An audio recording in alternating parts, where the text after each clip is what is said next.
Now on CoastTV News. Election Day energy. I voted for Nikki Miller. I am in support of Alana Berry. District 20 voters casting ballots in a special election and supporting their candidates. Light pollution risks. Should use lower lumens. The simple changes the Dark Sky Committee of Fenwick Island says can protect wildlife, improve your health, and cut energy bills. White Marlin Open Day 2. I think there's 212 boats fishing today out of the 350 roughly. Who's hanging the big fish early in the big money competition? This is CoastTV News at 6. Nikki Miller and Alana Berry. One will be Delaware's next state representative. Good evening. I'm Madeline Overturf. And I'm Charlie Cited. Welcome to our News at 6. We begin tonight with Election Day for District 20. Republican Nikki Miller ran for representative in 2024 but lost by just 245 votes to Stell Parker Selby. Miller is a longtime educator.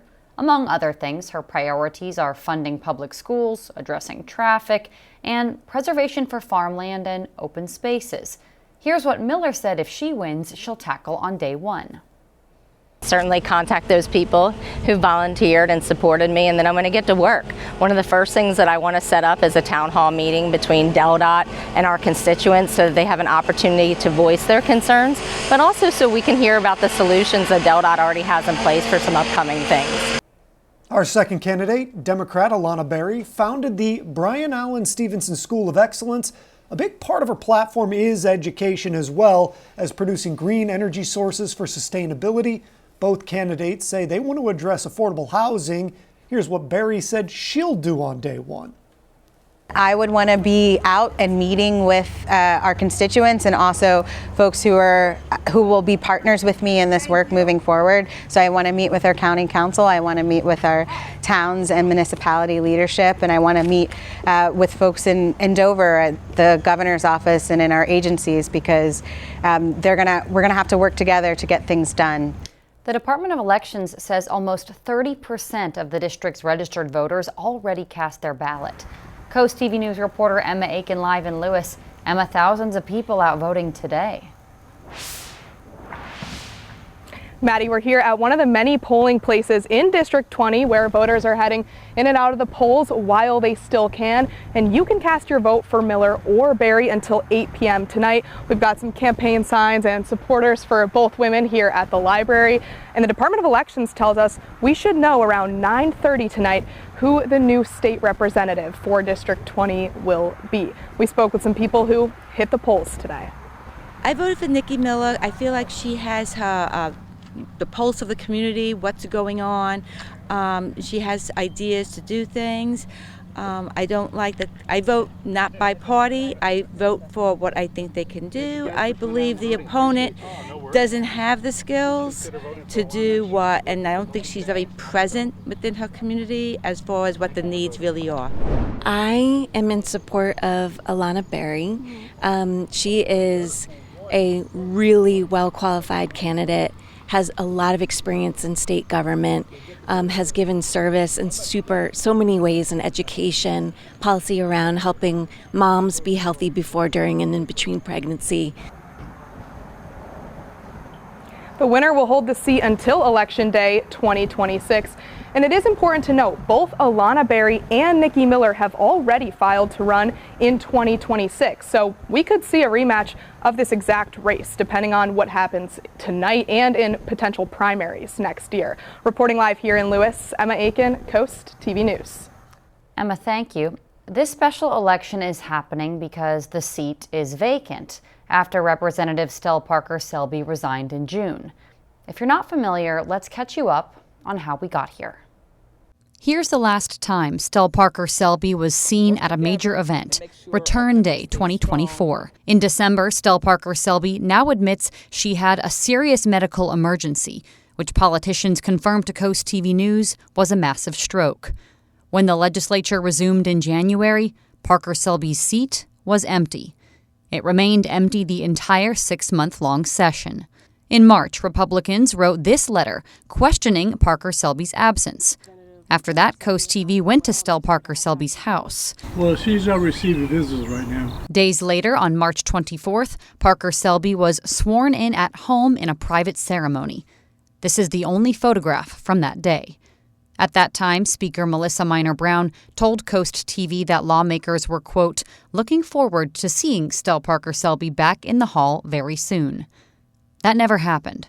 Coast TV News did not know at that time if Parker Selby would ever return. In the coming weeks, Coast TV News asked for any updates about Parker Selby's medical condition and her status as a legislator.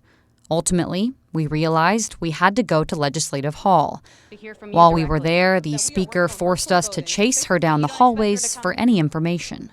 Madam Speaker, don't you think the people of the 20th District deserve to have someone voting on their behalf? I've already answered your questions. I'm heading to a meeting. I didn't ask you that question. Don't you think they deserve someone voting on their behalf? All right. Madam Speaker, why do you refuse to speak to us?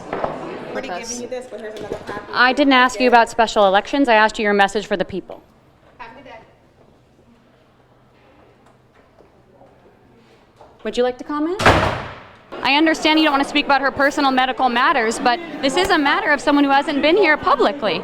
And do you think it's acceptable for somebody to vote like remotely and people have not even seen that she's able to vote? People don't trust that she's able to vote. Are you hiding something? After that, Republicans called for Stell Parker Selby's resignation. I wouldn't be sitting here with you if I felt like it was being handled appropriately. But in a tremendous break from her own party, Democratic Representative Medina Wilson-Anton contacted Coast TV and gave an exclusive interview. In that explosive interview, Representative Wilson-Anton said Democrats were okay with Parker Selby's absence over fears of losing the seat in a special election. I think leadership benefits from this. I do. And I think there are people in my party who think that this is best because they want the seat to stay Democrat, which I think is disgusting. She went on to tell Coast TV about lawmakers proposing to park in Parker Selby's parking space to hide her absence, and that the Speaker of the House's comments to Coast TV about the possibility of virtual voting was a bold-faced lie. It's like, if you would just deal with this situation with transparency, then everyone else can go about their jobs, right? Like, we have staff here that are so dedicated to our constituents, and they're tied up in dealing with answering questions that should have been answered weeks, if not months ago. 1 week later, Stell Parker Selby resigned, writing, I have made the incredibly difficult decision to resign from the Delaware House of Representatives effective immediately. I can no longer serve this district with the full energy, presence, and focus it rightfully deserves. And that brings us to today. In just a few hours, District 20 will have representation once again. Polls are open until 8 p.m. And here's where the district covers. It's important because you got to know where they're voting. Milton, all of it. Then parts of Lewis, Harbison, and Georgetown. It's home to approximately 23,000 registered voters.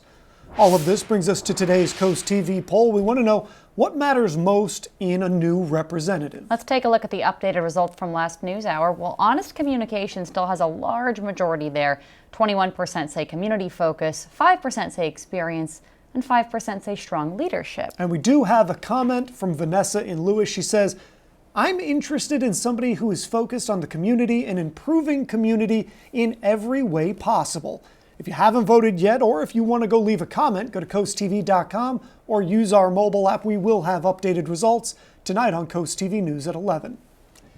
These lamps that you're looking at now show the difference in light temperature. And today in Fenwick Island, people gathered together to learn about how things impact the stuff around them. Coast TV News reporter Kevin Zapay is live in Fenwick Island.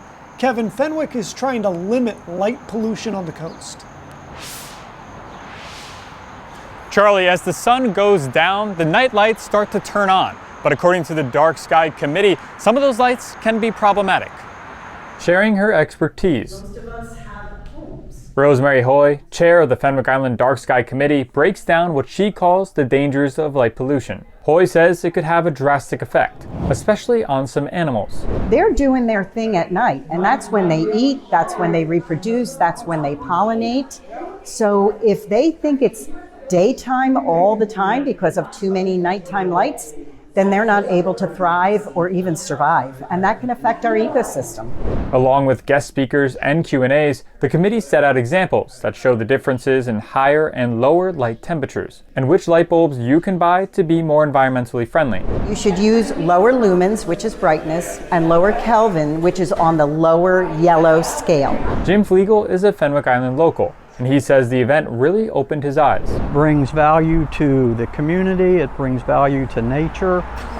It's actually a cost savings and a light improvement feature, which is what I learned today.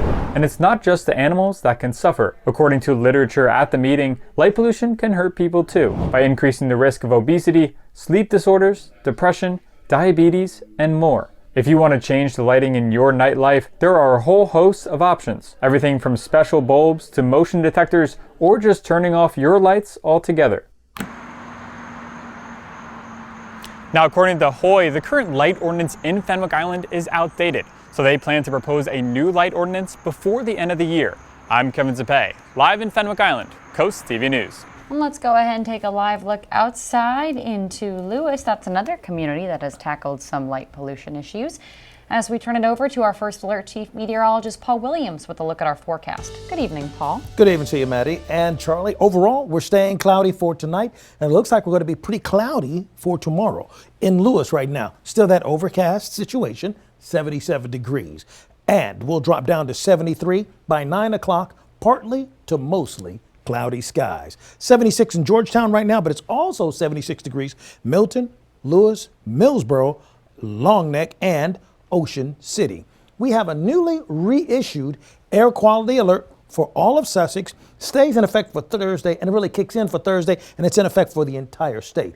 Coming up, Maddie, we'll talk more about the situation with breathing difficulties for tomorrow in your full forecast. Thank you, Paul. We have a lot more news to get to this evening. DSN has a preview of the championship games, both on the courts and the water this week. But first, how day 2 of the White Marlin Open went for boaters. We got some information just seconds ago, but we'll be back in just 60 seconds.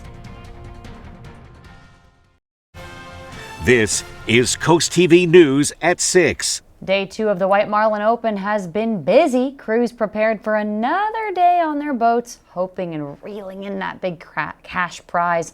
Now, one boater told Coast TV today might actually be the best day to go fishing this whole week due to weather ahead offshore. However, he also explained why he kept his boat on the dock. Today's definitely the nicest day. I think there's 212 boats fishing today out of the 350 roughly, so today's definitely the nicest day.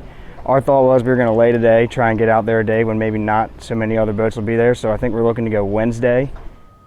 And we'll be sure to keep you posted on all the results as they come in. And actually, we do have an estimated $7.3 million of prize money this year. We're going to take a look at the leaderboard sponsored by Rudy Marine. Looking at the Blue Marlin category, a massive 929.5 pounder sits atop of everything. It was brought in by Drew Ossemeyer on the Barbara B.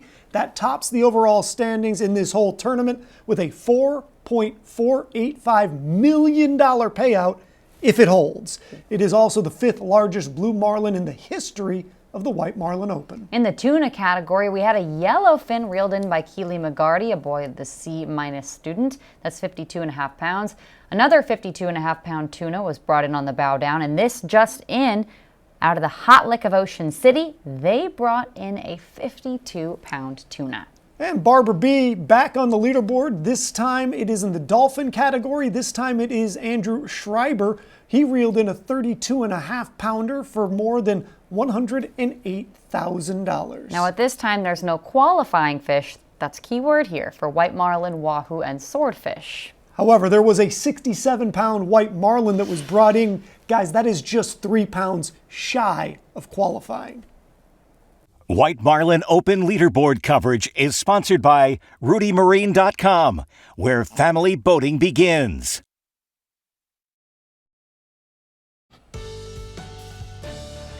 We're a bit on the overcast side for right now, and the forecast includes more overcast situations before it clears up by Thursday. But Wednesday, it's going to kind of stay a lot gloomy like we are right now.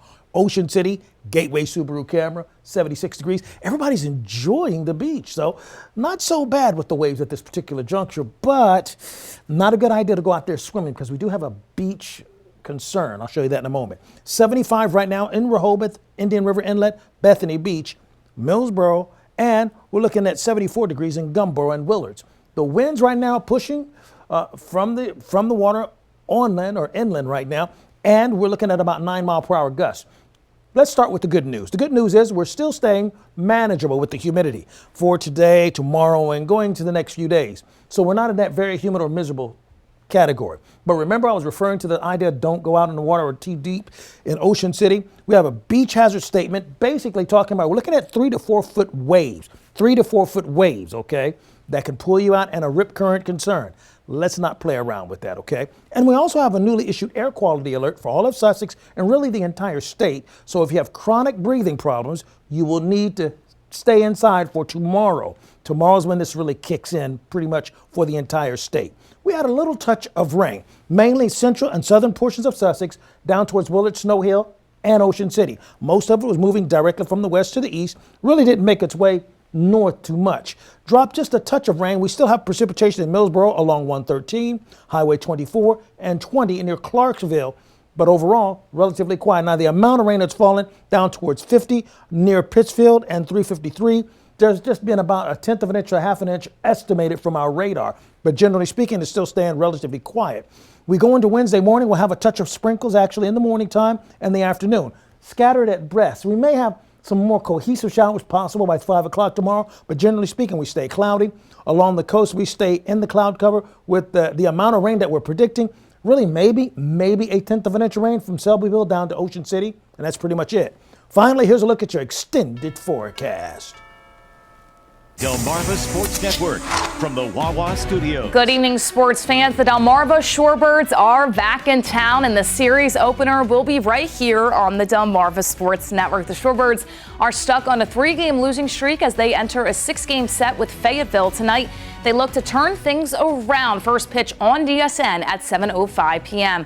To the courts, the Delaware Summer League Basketball Championship at Factory Sports will be tonight at 7:30. The winner of Delmarva Christian versus Fusion will take on Central in the semis, and the winner will advance to the big game. Plus, the winner of the Eastern Shore Mavericks versus St. Michael's will take on Tech. Winner of that contest will head on to that big game. We will have all these highlights tonight on the final score at 10:30 p.m. And this weekend, we hit the water and the waves for the ZAP Pro-Am event in Dewey, Delaware from 9 a.m. to 5 p.m. The best of the best will be competing at the World Championships, and we will have a portion of the competition Friday and Saturday on DSM Plus, and then tape delay the Pros Championships on Sunday. The action starts Friday at 9 a.m. and concludes Sunday at 5 p.m. That'll for us. Have a great night, everybody. In Milford, we're very cloudy, 76 degrees. Dew Point, 66. We're overcast for now. We'll stay that way for the rest of the night, dropping to 71 degrees by 10 o'clock. Our umbrella giveaway winner, Polly Dowse of Cecilton, Maryland. I hope I said that right. Courtesy of Paul Davis Restoration and Home Remodeling. Keep up with your forecast by calling our weather line, 443-880-9100. Your forecast is just a call away, sponsored by the law offices of Bruxted, Mandalis, and Federico. And finally, here's a look at your exclusive 10-day forecast. We're going to stay pretty cloudy for tomorrow with just a skosh of sunshine. More sunshine on Thursday. Friday, building up to more moisture in the atmosphere. And Saturday and Sunday, that's when more rain shall arrive. All right, Paul, thank you, and thanks for joining us here for Coast TV News at 6. For more news, more local weather, download our Coast TV News app. Now it's time for the NBC Nightly News. And we'll see you later tonight for Coast TV News at 11 with those election results. Have a great evening.